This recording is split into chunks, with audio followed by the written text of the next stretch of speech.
Okay, this is a review for the Integrated 1 Spring Semester test number 1, the very first test of spring semester.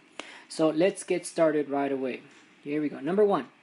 It says find the common ratio and write the next term for the following sequence. Okay, so they're asking us for the common ratio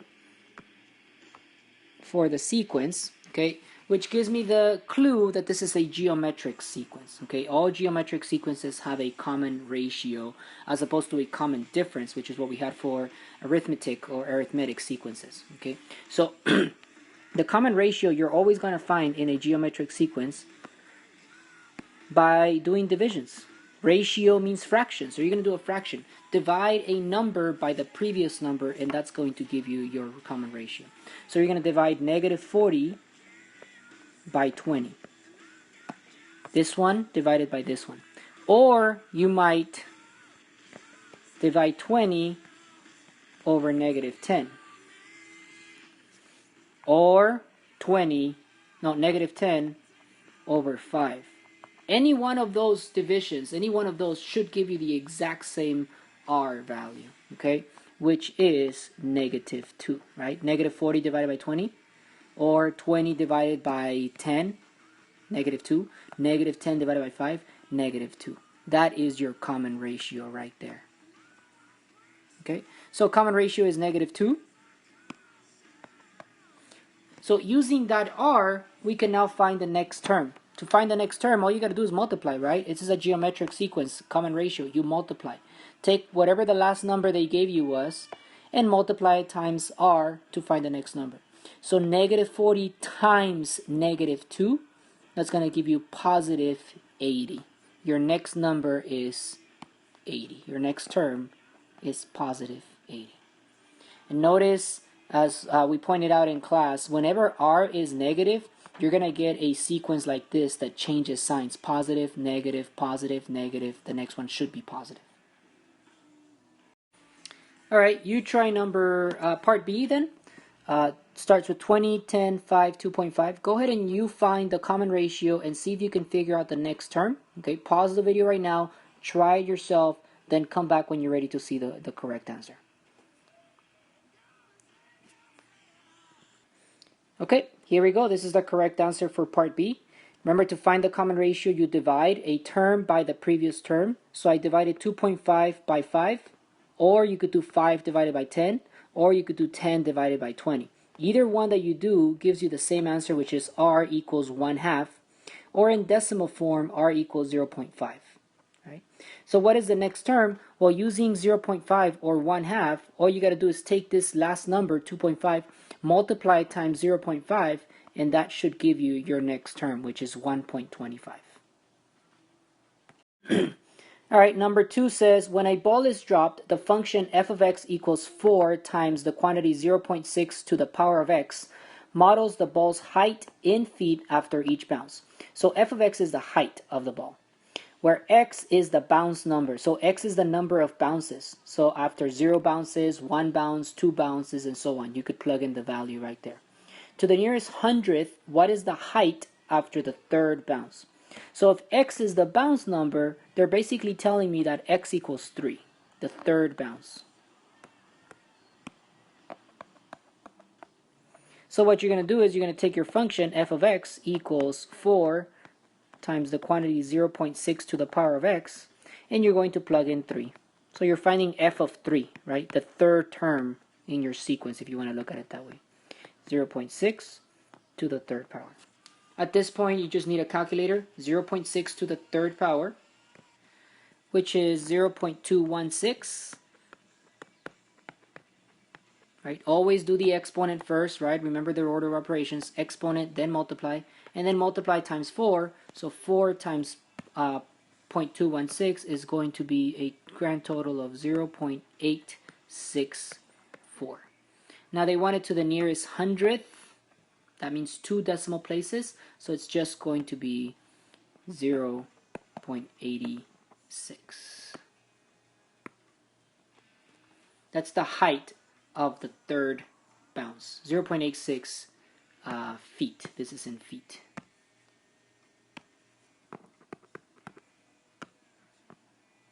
Like that.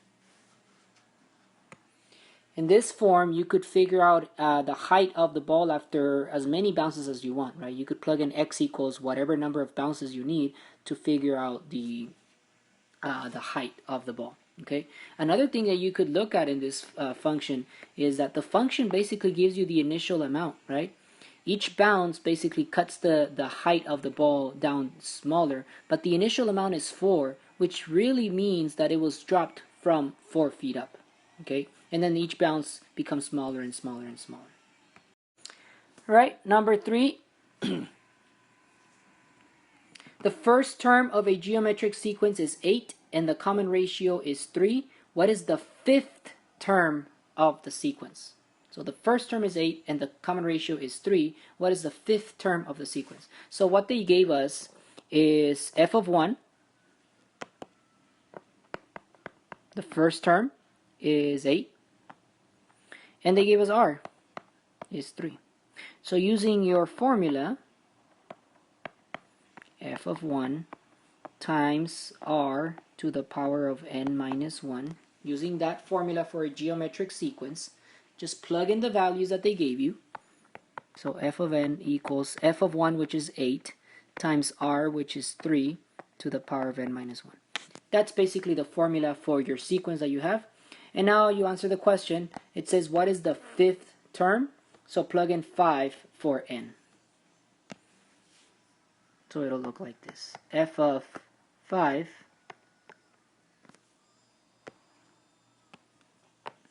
equals 8 times 3 to the power of 5 minus 1. So see, I substituted 5 in for n. So 5 minus 1 is 4. So it's basically, I'm going to continue up here, f of n equals 8 times 3 to the 4th power. And now it's just calculator. 3 to the 4th power is 81. So it's 8 times 81, which is 648. F of 5, or the fifth term, is 648. Alright, number 4 is yours. Go ahead and try it on your own. It's very similar to number 3. Okay, so try it yourself. Go ahead and try it first. Pause the video, then come back when you're ready to see the correct solution. Okay, pause the video now. Okay, here's your correct solution for number 4. I started with the first term, which is 5, r, which is 1.5. Plug them into my general form of an geometric sequence, which is f of 1 times r to the power of n minus 1.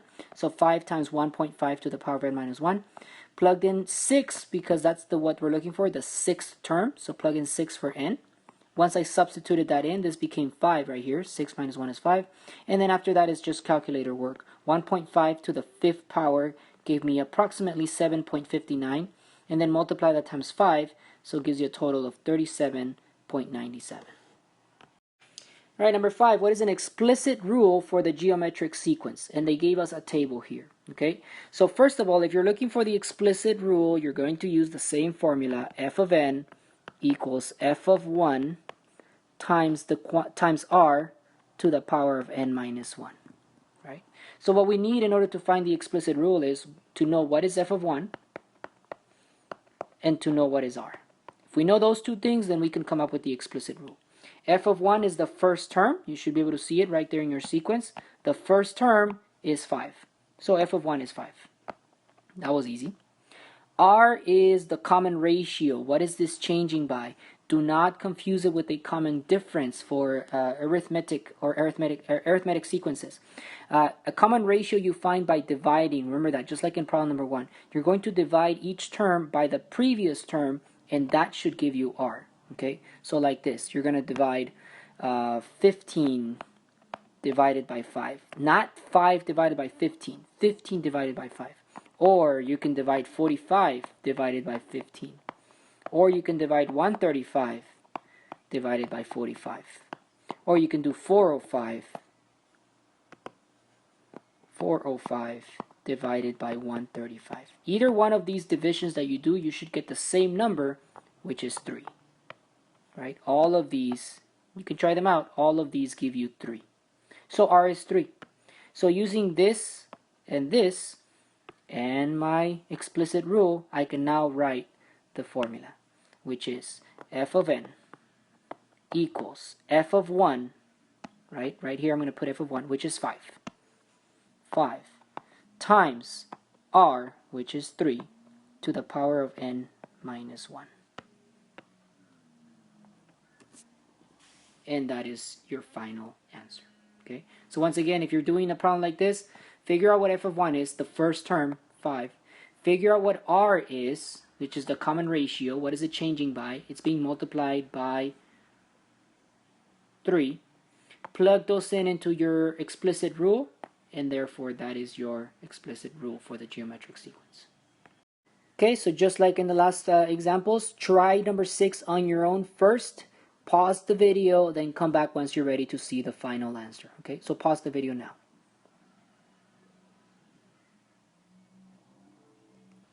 Okay, so here we go. This is the correct solution for number 6. I started by finding f of 1, the first term, which is 1/2. Then I found r by doing division. Once again, to find r, you have to divide. So -1 divided by 1/2, or 0.5. Or 2 divided by -1. Or -4 divided by 2, right? Always divide by the previous term. And all of these, whichever one you choose to do, will give you the same number, which is -2. So using f of 1 equals 1/2, I plugged it in here, and r equals -2, plugged it right there. I found my final solution. My explicit rule is f of n equals 1/2 times -2 to the power of n minus 1. All right, number 7. What is y equals 4 times 2 to the power of x evaluated for x equals -3? So when they want me to evaluate something, what they're asking me to do is to plug in that value. Plug in x equals -3 right here to see what I get. So it's going to look like this. Y equals 4 times 2 to the power of -3. So the exponent is -3.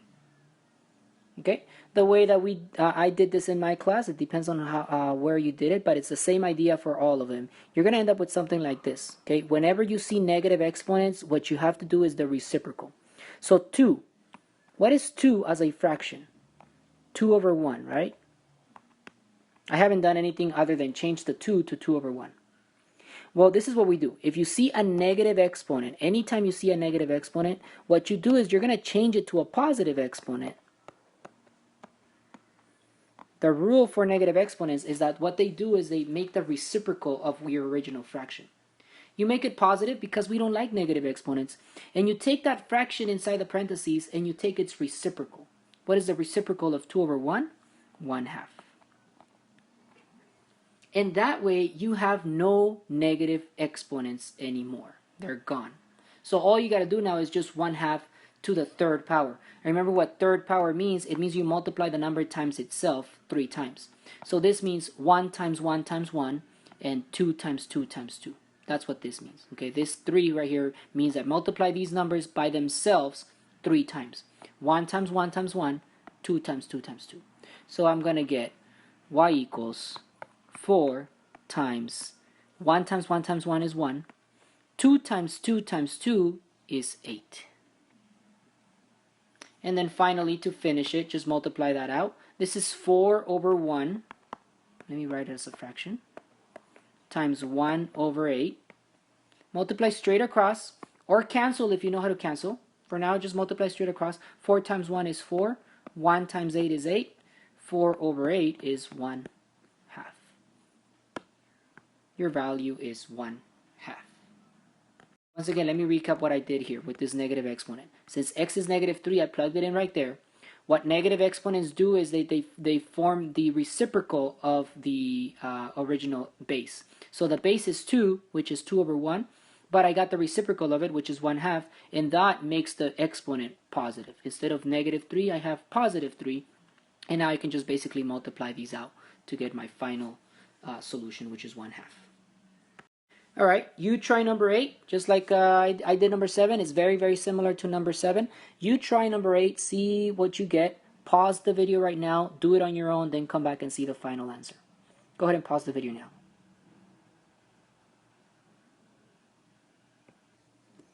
Okay, so here you go. y equals 3 times 1/2 to the power of -4. So I plugged in -4, that's what I started with, x equals -4. Then what I did is I got the reciprocal of my base. Instead of 1/2, it's 2/1. And what that does is it makes my exponent positive. Instead of -4, my power is now +4. Then 2/1 is basically 2, so I just rewrote it in a simpler way, which is just 2. So then all you have is 3 times 2 to the power of 4. 2 to the power of 4 is 16, right? 2 times 2 times 2 times 2. And then 16 times 3, 48. And that is your final answer. Okay, number 9 says, what is the y-intercept and the asymptote of the exponential function y equals 2 times the 1/2 to the power of x? So the y-intercept means where does the graph cross the y-axis? Okay, so wherever the graph crosses the y-axis, that's called the y-intercept. In order to find the point where the graph crosses the y-axis, you plug in 0 for x, right? To find the y-intercept, plug in 0 for x. To find the x-intercept, plug in 0 for y. This still works here. So we're going to substitute in 0 for x, and it's going to look like this. 2 times 1/2 to the 0 power. And one of the rules that we learned is anything to the 0 power is always 1, not 0. I know that doesn't sound correct to you guys, but any base, doesn't matter what the base is, positive, negative, exponent, decimal, whatever, radical, decimal, if it's to the 0 power, it's going to give you 1. So this part right here is 1. So what I have is y equals 2 times 1. Right? The 2 did not get affected by the exponent, only the 1/2. So that became 1, and then 2 times 1 is just 2. So the y-intercept is 2. Or you could write it as an ordered pair as 0, 2. Right? 0 for x, 2 for y. And the asymptote. Okay, the definition of the asymptote that we learned in class is a line that a graph approaches but never actually reaches, right? It's going to be approaching this line but never actually reaching it, okay? So using our basic knowledge of these graphs, okay, which tells us that if A is positive, let me write that down. If A is positive, the graph is going to point up. Maybe at the beginning, maybe at the end, but it's going to point up. If A is negative, the graph is going to point down. Maybe at the beginning, maybe at the end, but it's going to point down. If B, and this is the B value right here, this is A, this is the B value. If B is big, and what we mean by big is anything bigger than 1, that's considered big. If B is big, the graph is going to start flat. Start flat. If B is small, and we consider small anything less than 1, so 0.9, 0.8, 1/2, then the graph is going to end flat. That's the basic idea of how to remember this, okay? If A is positive, the graph is going to point up. Maybe at the beginning, maybe at the end, but it's going to point up. If A is negative, the graph is going to point down. Maybe at the beginning, maybe at the end, but it's going to point down. If B is big, meaning bigger than 1, the graph is going to start flat and then either point up or point down based on what we end up here. If B is small, the graph is going to end flat. So maybe it'll start pointing up or maybe it'll start pointing down, but at the end it's going to be flat. So using that knowledge, I can figure this out. A is positive, which means my graph points up. And B is small, this is less than 1, which means that my graph ends flat. So my graph, I already know looks like this. It's flat at the end, and it points up. So at the beginning, it points up. It looks like that. That is what the graph is going to look like. Okay. The asymptote is a line that the graph approaches without ever reaching it. For all exponential functions that we're going to be looking at, the asymptote is this imaginary line. It's actually not imaginary, it does exist. That the graph is approaching and approaching and approaching, getting closer and closer to, but never actually reaching it. Okay. So if you look at this graph, this is going to be getting closer and closer to 0. It's getting smaller and smaller and smaller, but never actually will reach it. Your asymptote for all exponential functions that we look at in this section, eventually when we do transformations it's going to change, is going to be y equals 0, which is the x-axis, right? The graph always approaches the x-axis. Okay, you try number 10. Go ahead and pause the video now. Try it on your own, then come back and see the final answer. Okay, here's the correct solution for number 10. The y-intercept I found the exact same way as before. Plug in 0 for x. You're going to get 3 to the 0 power, which is 1, times negative 1/3 gives you negative 1/3. You would write it as an ordered pair like this. 0, negative 1/3. Or negative 0.333333, right? The asymptote is the same as the last one, right? For all exponential functions that we're going to be looking at, the graph keeps approaching 0 without ever reaching it. So if you look at it, it looks like this. Why? Because a is negative, which means it points down. B is big, which means that it starts flat. So starts flat, points down. That's what it looks like. But the asymptote is right here. It'll never reach the x-axis. Okay? It'll get closer and closer to it, but never actually reach it, which is y equals 0. That's the x-axis is y equals 0. Okay, number 11. Which exponential function matches the values in the table below? So we're looking for an exponential function that matches the values. Right away, I look at these four and I can eliminate two of these that make no sense. Okay, exponential functions, they're called exponential because the variable is an exponent. They look like this. Y equals a times b to the power of x. Your x or your variable has to be the exponent up here.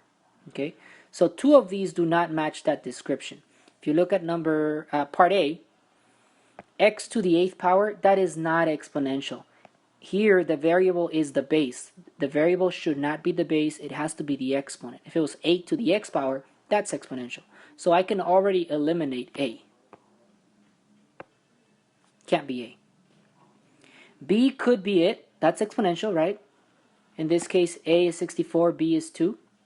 So that could be it.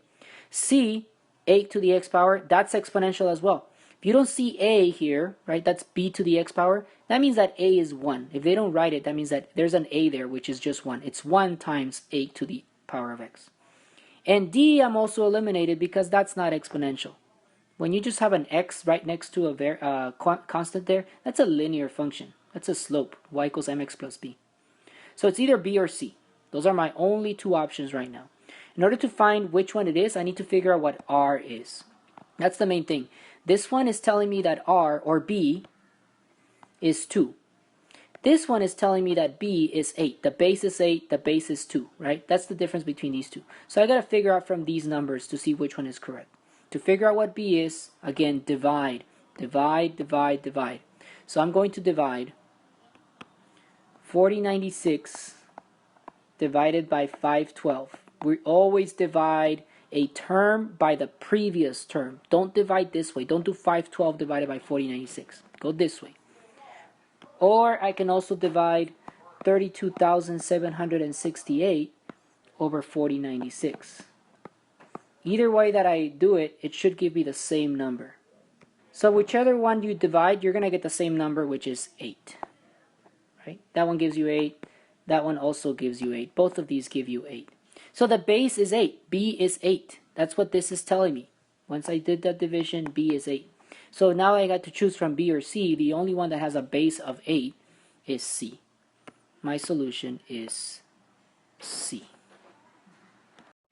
Okay, so here's number 12. It says, which exponential function matches the values in the table below?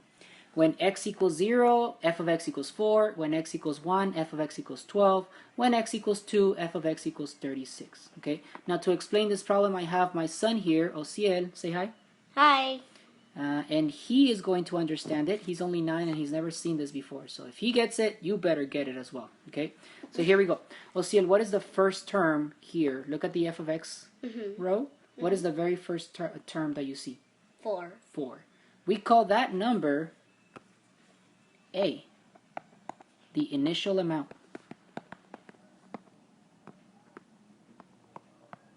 So which is 4. How do I know that that's the initial amount? Because I see that x is 0. Wherever x is 0, whatever you get right there, that's your initial amount, which is going to be the y-intercept. Okay? Now, look at the way that these numbers are changing right here. 4 became 12, became 36. What can I do to the 4 to turn it into a 12, or do to the 12 to turn it into a 36? Think multiplying. What can I multiply the 4 times to make it a 12? 3. 3. Can I do the same thing to the 12? 12 times 3 is 36? Yes. Yes.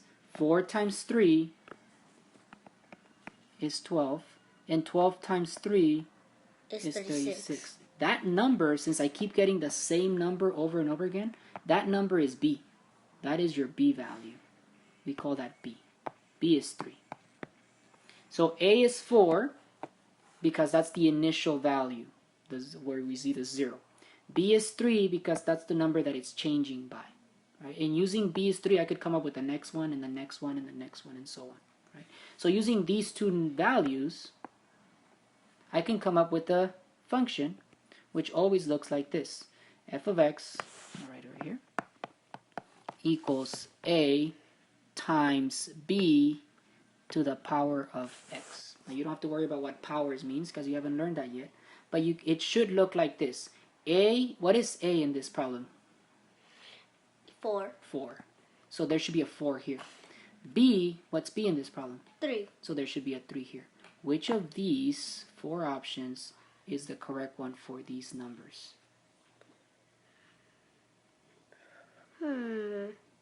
Let's see. A. A is correct. The only one that makes sense here is A, because it gives me A is equal to 4, B is equal to 3 in this form right here. A we found from the first term, not the first term, the initial term, right, the 0 term. B we found from the pattern. It's multiplying by 3 every time. Okay, here we go. Number 13. Solve 1 over 5 times 2 to the power of x equals 40. What is the value of x? Okay, so we did a bunch of these equations before in class. You're trying to figure out what the x value is that would make this equation equal to 40. Okay, so what I'm going to do first in any one of these problems that you get is your goal is to leave the base and the exponent all by themselves. So the first thing I'm going to do is kick out the 1/5. Get rid of this 1/5. To get rid of it, multiply times the reciprocal. That's always what we're going to do. So this is what you have. 1 over 5 times 2 to the power of x is equal to 40. But I want to get rid of this 1/5, so what I'm going to do is multiply both sides by the reciprocal of 1/5, which is 5 over 1.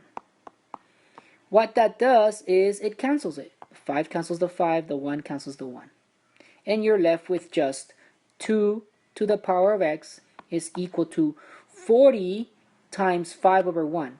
Now 40 is 40 over 1, so to do this multiplication is actually really easy. All you got to do is just 40 times 5.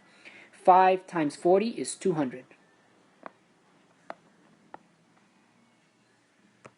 And now at this point you have a couple of options on how to finish the problem. Okay, option 1, which is something that you can do only if you have a graphing calculator, is to take the left side of the equation and the right side of the equation and split them up like this. You would graph 2 to the x power under y sub 1 and 200 under y sub 2. Graph them both on the same graph and then find the point of intersection using the graphing calculator. Okay, that's option 1. Let's assume you don't have a graphing calculator with you, so then what do? If you don't have a graphing calculator with you, then you still need a calculator. What you need to do is you're going to be choosing different values of x to see when you get close to 200. So for example, I'm going to try, it's kind of like a guessing and checking method. I'm going to try 2 to the 10th power and see what I get. Gives me 1024, just too big, right? So something way smaller than that. How about 2 to the 7th power, let's say. That gives me 128. Okay, so too small, right? 2 to the 10th was way too big because I want 200. 2 to the 7th, 128, too small, but it's a little bit closer. So let's go to 2 to the 8th power and see what we get. 2 to the 8th. That's going to give you 256. So too big. So whatever my answer is, it's going to be somewhere between 7 and 8, right? Because 2 to the 7th is 128, too small. 2 to the 8th is 256, too big. So pick a number between 7 and 8. And at this point, you're basically just trying to narrow down as close as you can your number. Between 7 and 8, 7.5.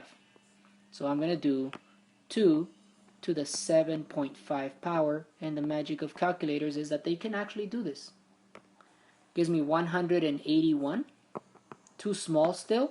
Let's make it a little bigger to get closer to 200. How about 2? We can't make it that big, right? Remember, somewhere between 7 and 8. 8 is too big, 7 is too small. 7.5 was our last try. Let's try 7.6. And again, punch it into the calculator, which is 194. Still too small. Let's go one more. 7.7. Calculator says 207. 208 really. Too big. So now what you're looking at is these two right here. Somewhere between 7.6 and 7.7. What number is between 7.6 and 7.7? It might be easier if you guys think of it. I'm going to erase all these over here. It might be easier if you guys think of it as 7.6 as 7.60. So if I look at it this way. 2 to the 7.60, which is 7.6, is 194. And 2 to the 7.70 is 208. Too big. What's between 7.60 and 7.70? How about 7.65? Use your calculators. And I got 200.8. That's close enough for me. Very, very close. So my answer here in this problem, what are you going to write as your answer? Since 2 to the 7.65 gave me 200.8, which is close, you're going to say x is equal to 7.65. Okay, number 14, solve 1/3 to the power of x minus 2 is equal to 1/3 to the power of 2. We're going to use the equality of bases property, which says that if you have two powers that are equal to each other and they have the exact same base, then that must mean that the exponents are equal to each other. These two have the exact same base. So using the equality of bases property, I can say that their exponents are also equal. X minus 2 is equal to 2. And now that is a simple equation to solve. Just add 2 to both sides and you get x equals 4. And that's it. Done. Alright, you go ahead and try number 15 on your own, please. Go ahead and pause the video now. Come back once you're ready to check your answer.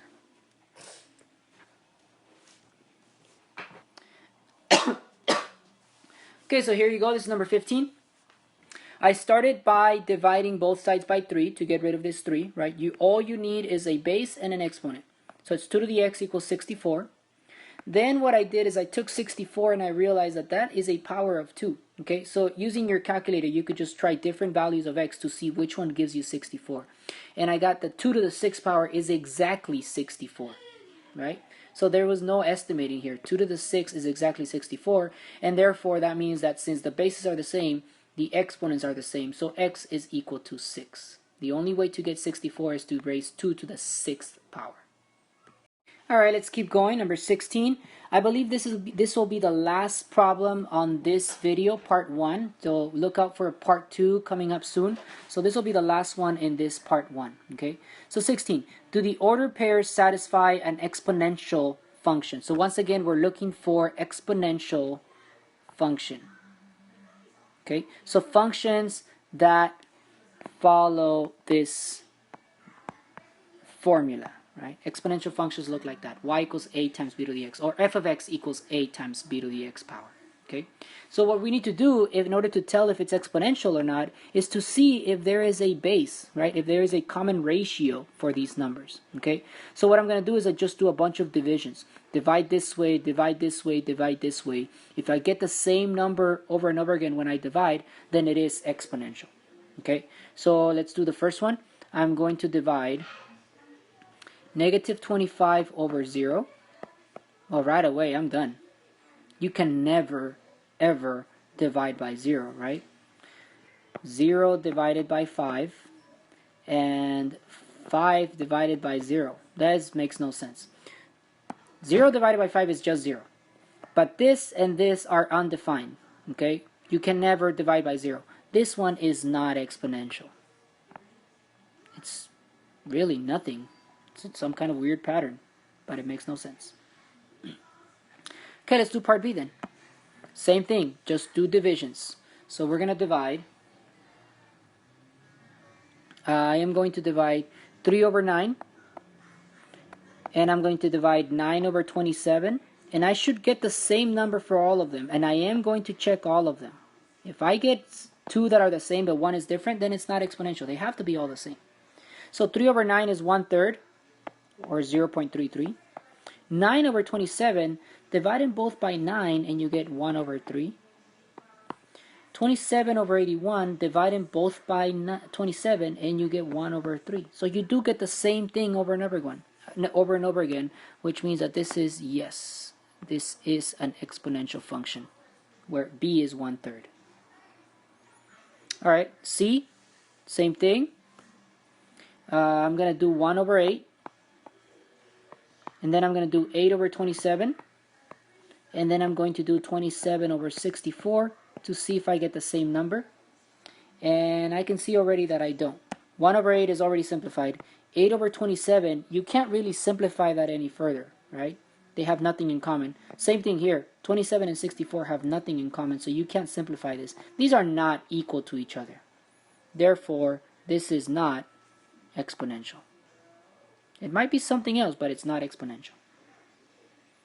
Alright, and last one, part D. I'm going to again divide. Notice again, as I'm doing this, that I'm only dividing the y values, right? The x values are -4, -3, -2, -1. They follow a common pattern, but I'm dividing these to see if there is a base, a common ratio that I'm using over and over again. So let's do the last one. It's going to be 2 over 4 and 4 over 8 and 8 over 16. Do all of those simplify down to the same thing? Yes, right? 2 over 4 and 4 over 8 and 8 over 16, that's all 1/2. So since they all simplify down to 1/2, this one is exponential. Alright, and that concludes part 1 of your review. Look out for part 2 coming up soon.